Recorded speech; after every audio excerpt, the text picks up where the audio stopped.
کی یاد میں ہم سب تمام مومنین تمام شیعہ سنی مل کر فرزند رسول حضرت امام حسین علیہ السلام کی یاد میں عزاداری کرنے جمع ہے، اور سب اول محرم سے لے کے چہلم تک بی بی فاطمہ کی خدمت میں ہم قرصہ دیتے ہیں۔ جہاں پہ ہر جگہ دنیا میں مجالس ہو رہی ہیں، کاروان شمس کی طرف سے یہاں پہ ملتان میں بھی دربار کے اسی جوار میں عزاداری شہر شدہ منعقد ہے۔ ہم پورے دنیا کو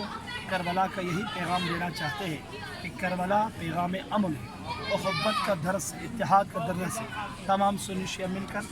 فرزند رسول کی غم مناتے ہیں، اس لیے کہ فرزند رسول نے اسلام کو بچانے کے لیے کربلا گئے تھے۔ کربلا درس ہے مظلوم کی حمایت کا، ہم مظلوم کی حمایت کا اعلان کرتے ہیں اور ہم ظالم سے نفرت کرتے ہیں، اور کشمیر میں ہونے والے جو ظلم و ستم ہے مسلمانوں پر، حسین ابن علی کی سیرت پر چلنے والے اپنے کشمیر کے مسلمان بھائیوں